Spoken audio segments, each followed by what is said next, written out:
परमात्मा जगत जननी श्री श्री बड़मा श्री चरण कोटि कोटि प्रणाम। परम पूज्यपाद श्री श्री बरदा श्री चरण कोटि कोटि प्रणाम জানাই। परम पूज्यपाद आचार्य देव श्री श्री दादा श्री चरण कोटि कोटि प्रणाम জানাই।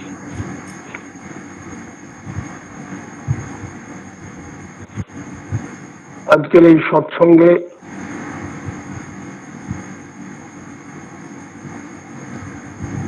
উপস্থিত থাকতে পেরে আমি সকলকে আপনাদের সকলকে কৃতজ্ঞতা জানাচ্ছি। এই সুযোগটা আমার মতো একজন দীন অধম মানুষকে সুযোগ দিয়েছে।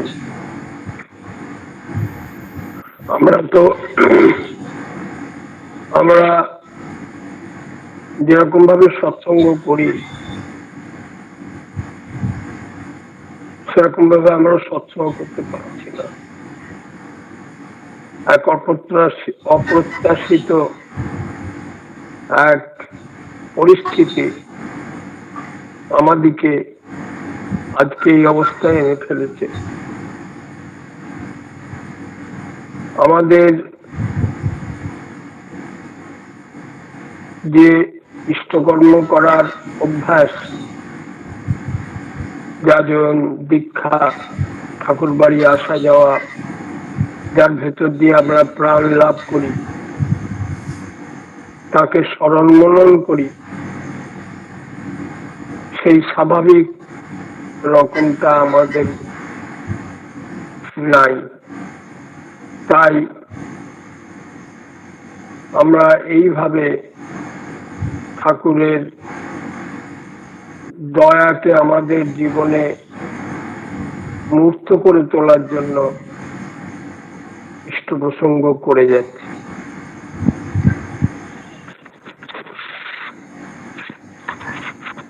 পরম দয়াল শ্রী শ্রী ঠাকুরের চরণাশ্রয় আমরা লাভ করেছি, এটা আমাদের পরম ভাগ্য।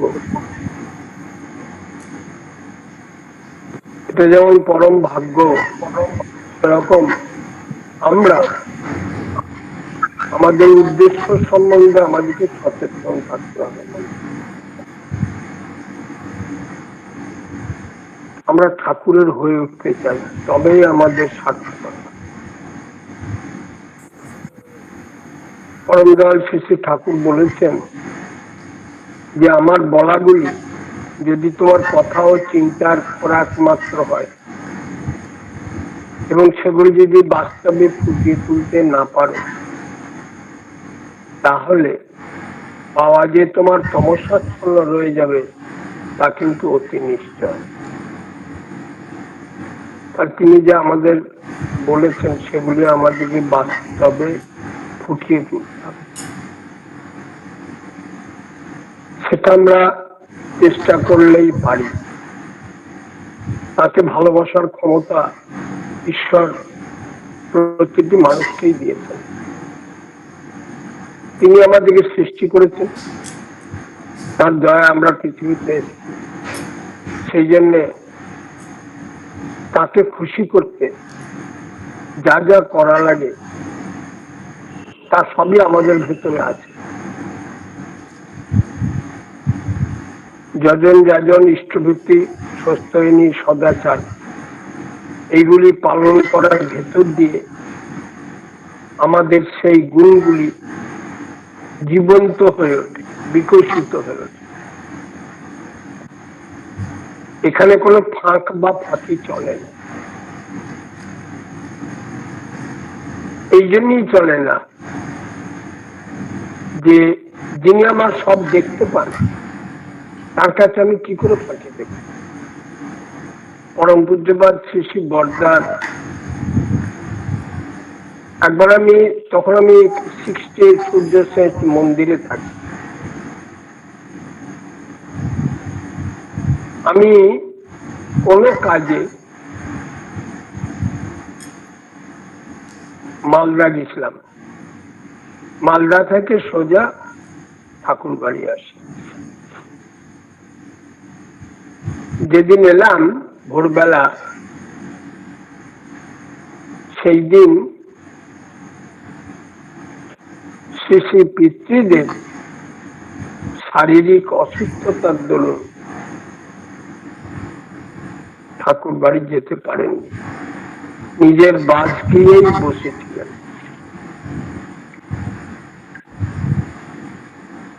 সেই জন্য বাইরে থেকে পশ্চিম দিকের দরজাটা খোলা ছিল, সেইখান থেকে প্রণাম করছিলেন।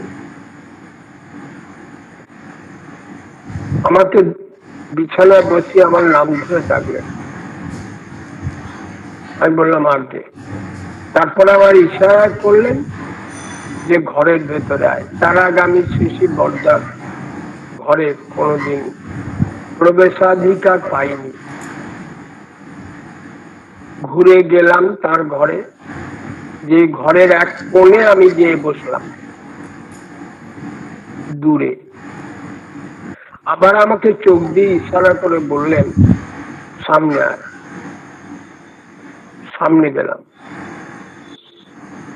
যেতেই বলছেন শোন, আমার কাছে কাপড় পরে বসে থাকাও যা, ল্যাংটো হয়ে বসে থাকাও তাই, আমি সব দেখতে পাই। আমি হাত জোর করে বললাম আগে। তাহলে এই যিনি আমার সব দেখতে পান, তার কাছে কপটতা করে কোনো তো লাভ নেই, গোপনীয়তা করেও লাভ নেই। সেখানে আমাকে উন্মুক্ত হতে হবে, উন্মুক্ত হতে হবে।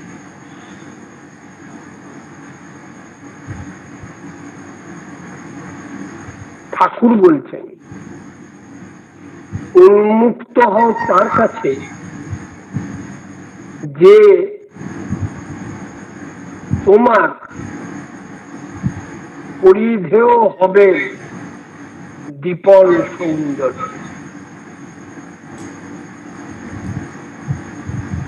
তার কাছে আমাকে সেখানে গোপনীয়তা রাখবে। যদি আমার কোনো গোপনীয়তা থাকে তাহলে তিনিও আমাকে এড়িয়ে যাবেন।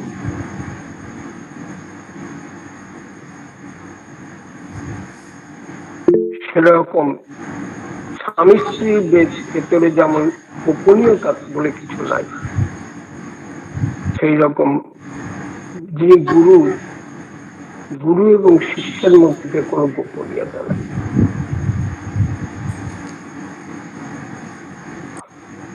যদি আমার গোপন করার মতো কিছু থাকে তাহলে তার কাছে সেটা নিবেদন করি।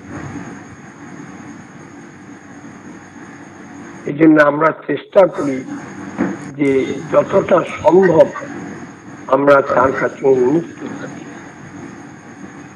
তিনি আমাকে তার খুশি মতো ব্যবহার করতে পারবেন তখনই যখন আমি ফ্রি হতে পারবো। ঠাকুর বলছেন যার বৃত্তির ওপর প্রভুত্ব নাই সে ফ্রি নয়। যে ফ্রি নয় সে আরেকজনকে ফ্রি করতে পারে না। আমাদের বন্ধন দড়ি দিয়ে বেঁধে রাখলে হয় না, বন্ধন অন্য জায়গায়, সে অনেক গভীরে। সে হচ্ছে বৃত্তির বন্ধন। ওয়াটার টাইট কম্পার্টমেন্ট আছে বৃত্তি, তার ভেতর যদি আমি ঢুকে পড়ি যে কোনো ভাবেই হোক, তাহলে সেইখানে আমি বাধা পড়ে যাব। আর একবার যদি আমি ওইখানে বাধা পড়ি তখন আমায় গোপন করতেই হবে, ছলচাতুরির আশ্রয় নিতে হবে, নিজের সঙ্গে নিজের প্রতারণা করতে হবে। তখন ঠাকুর থেকে আমি অনেক এই জন্যে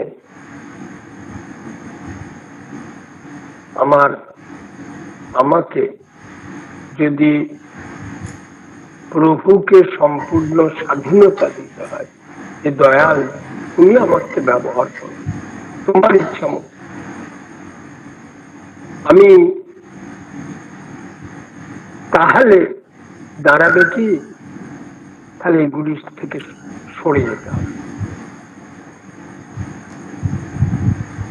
সেই জন্য আমরা চেষ্টা করব আমাদের সর্বকর্মের ভেতর দিয়ে আমার ইষ্টকে আমার মধ্যে প্রতিষ্ঠা করতে। আর এগুলি করতে গেলেই দৈনন্দিন জীবনে আমাদের যেগুলি করণীয়, নিয়মিত নাম ধ্যান করা,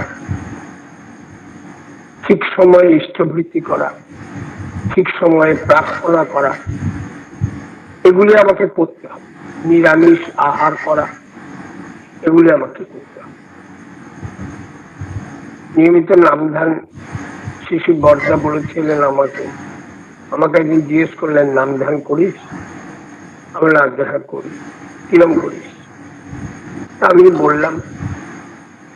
বললেন, হ্যাঁ, চলাফেরা করলেও অনেক হয়, তবে জানিস তো রোজ বসতেই হয়, না বসতে হয়।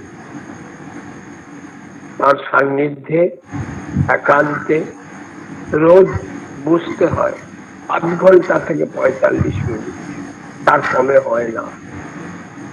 সেই জন্য আমাকে প্রতিদিন আমার খাওয়া যেমন কাজ, আমার অন্যান্য কর্মকেও যদি কাজ বলে মনে করি, তাহলে আমারই কল্যাণের জন্য, আমার নিজেকে ঠাকুরমুখী করে তোলার জন্য প্রতিদিন এটা আমার অবশ্য করণীয়। আমরা তো কত সময় বাজে নষ্ট, কত কি ভাবে, আত্মবিশ্লেষণ করলেই বুঝতে পারবো। যেগুলোতে সময় নষ্ট করি সেগুলো কিন্তু আমাকে ঠাকুরমুখী করতে পারবে না।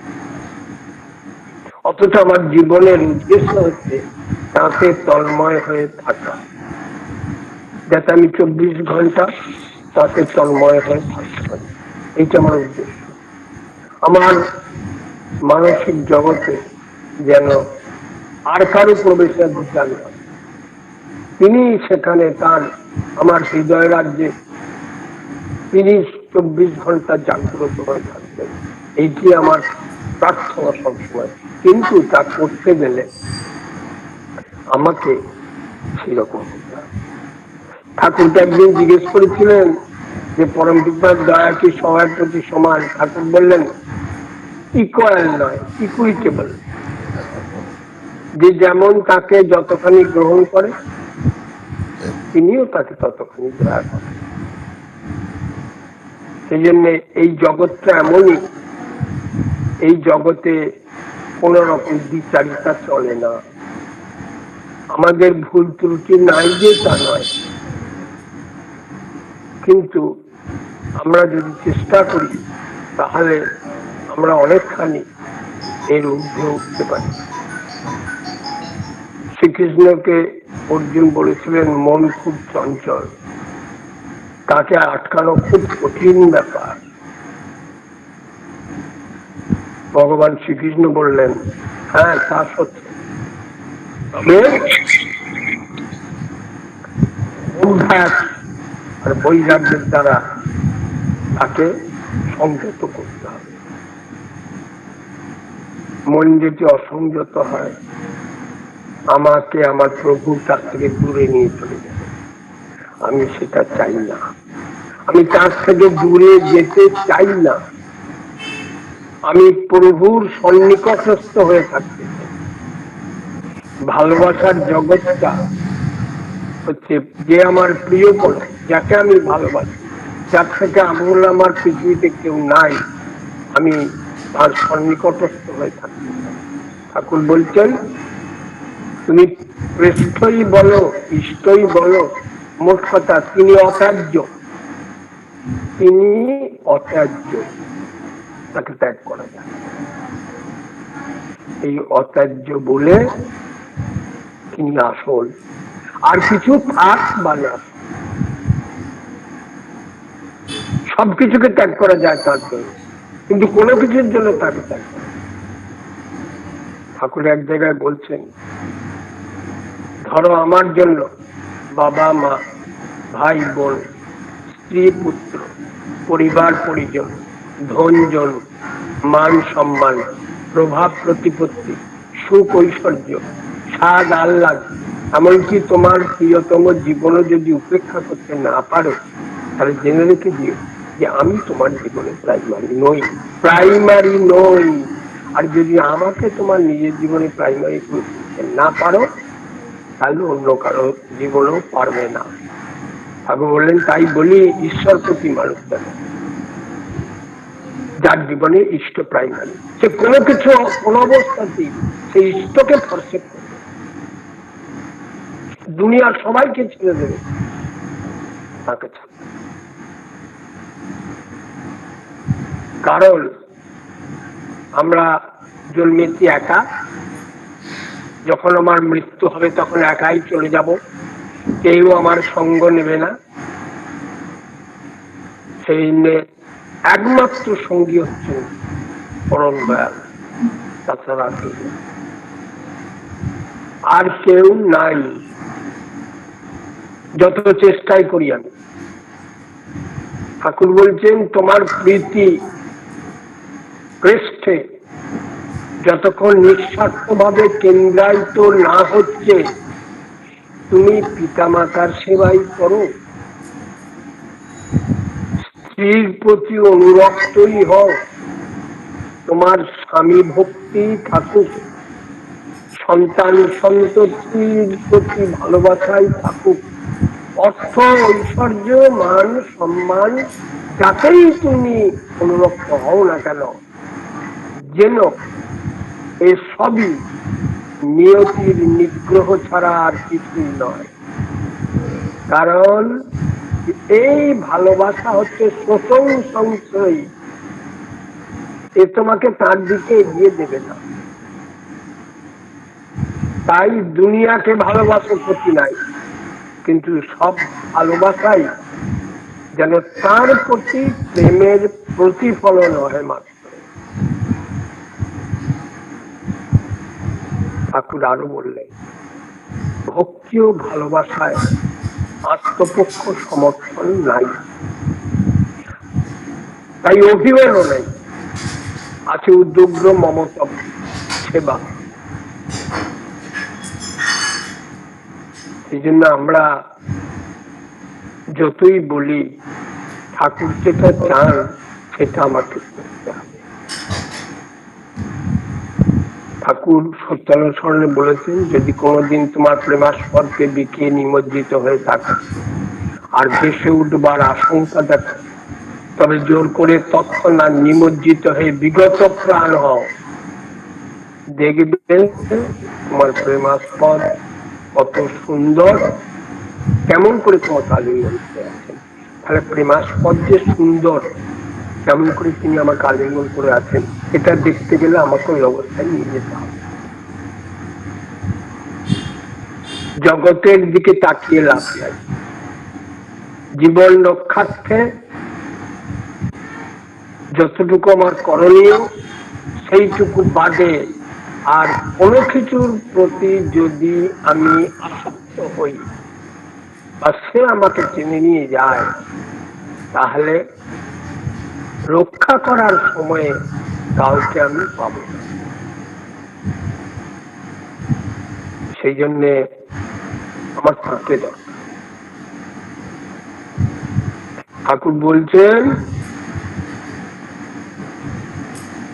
যে অন্নপানাদির জন্য উৎকণ্ঠ উদ্বাস্ত হয়ে গেছে, পরিধেয় কিছুর জন্য, বরঞ্চ অন্বেষণ করো। দেখো না, জলার পদ্ম ফুলগুলি, যার জীবন অতটুকু স্থায়ী, ধরে যায়, শুকিয়ে যায়, পড়ে যায়, বরং পিতা তাকেও যদি সুন্দর করে তুলতে পারেন, তাহলে তার প্রতি তোমার অদম্য প্রীতি কতখানি কি করে তুলতে পারে তাকে পরিমেয়।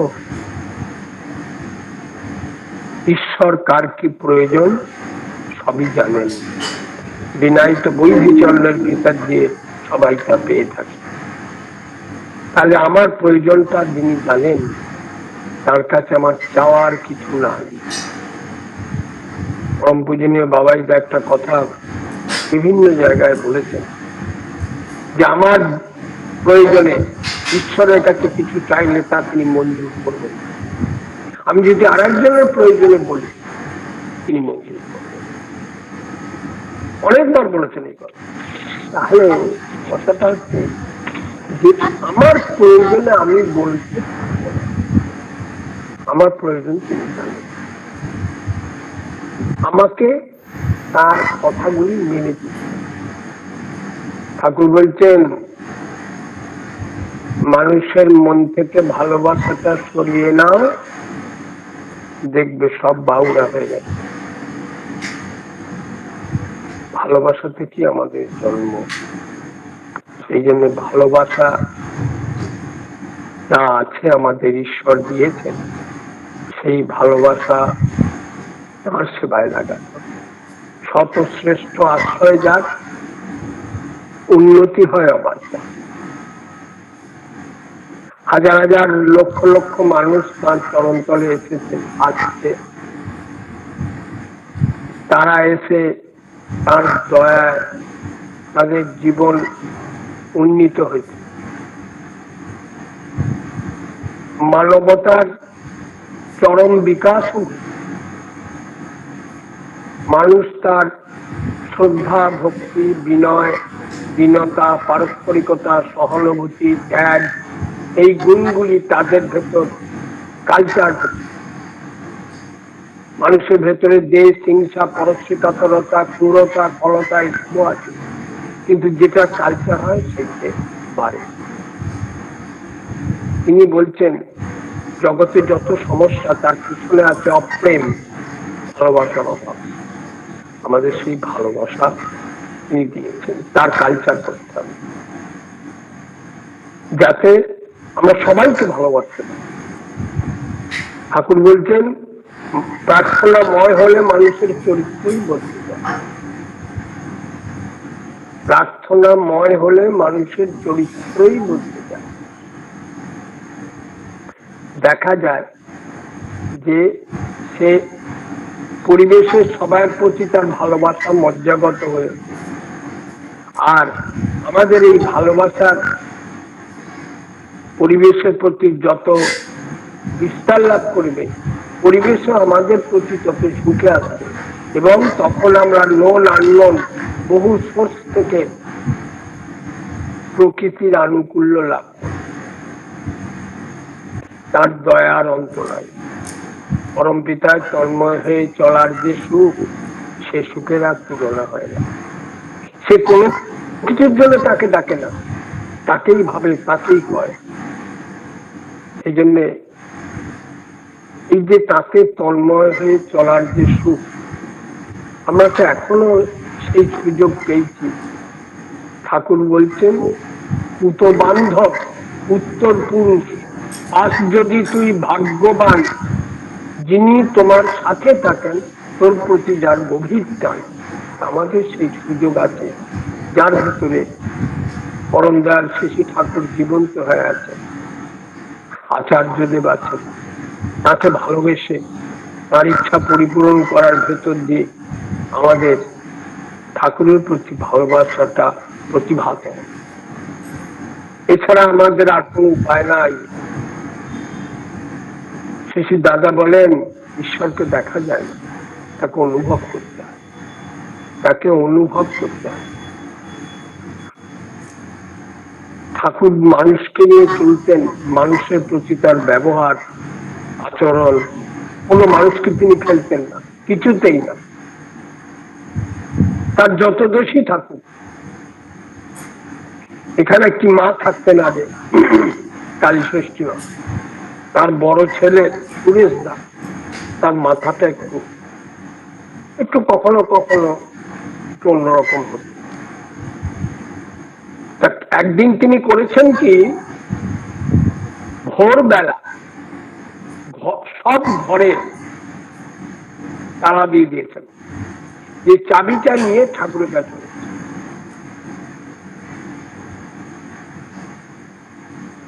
কিছুক্ষণ পরে আর মা এসে হাজির,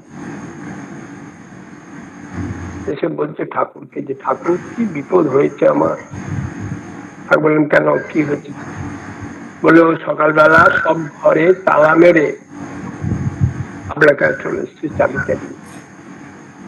মানুষের ভোরবেলা উঠে বাথরুমে যাবে, মুখ ধোবে, এসব কত প্রয়োজন থাকে, কেউ ঘর থেকে বেরোতে পারছে না। ঠাকুর শুনলেন, কিছু বললেন না। ঠাকুরের সামনেই তিনি বসে আছেন।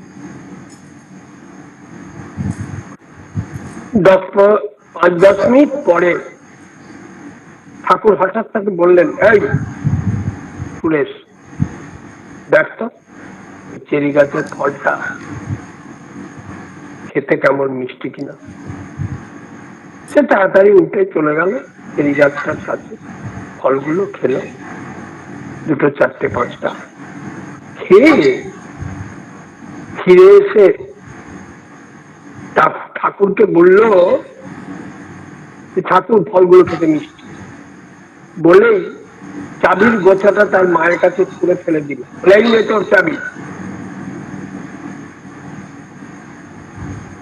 ঠাকুর কিন্তু একবারও বলেননি যে চাবিটা,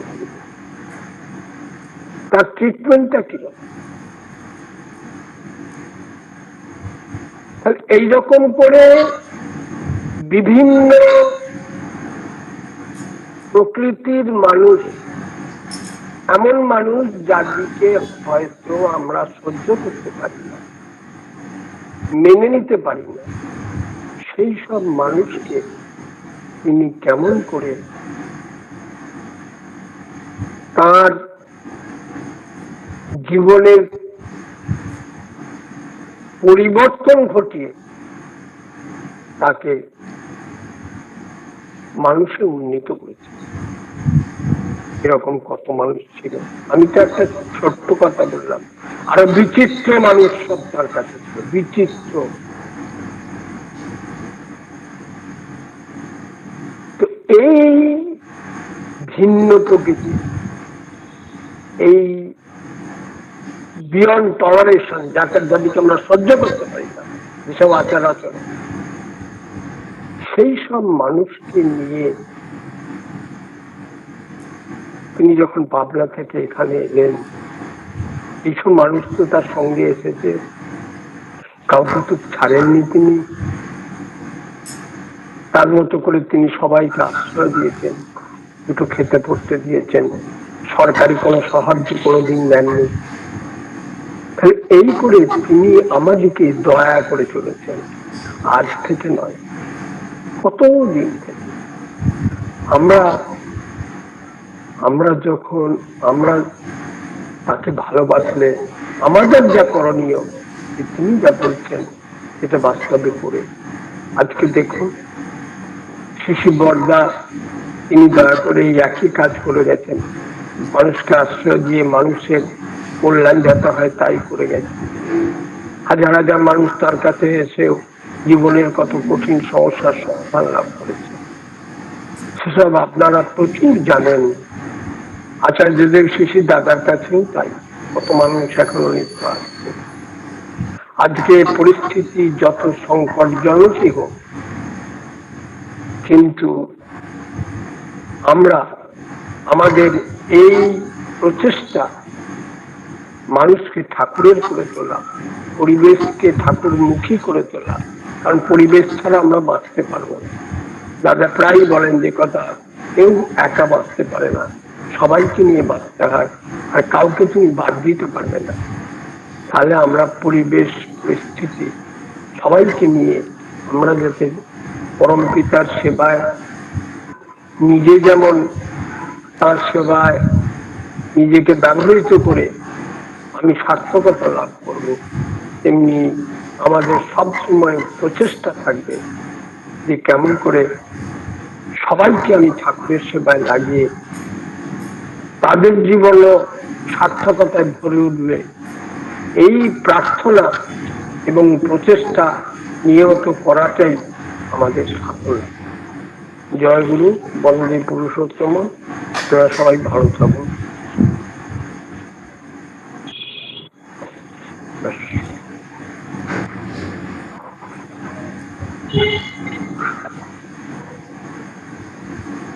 আজকে যারা সৎসঙ্গ দিয়েছিলেন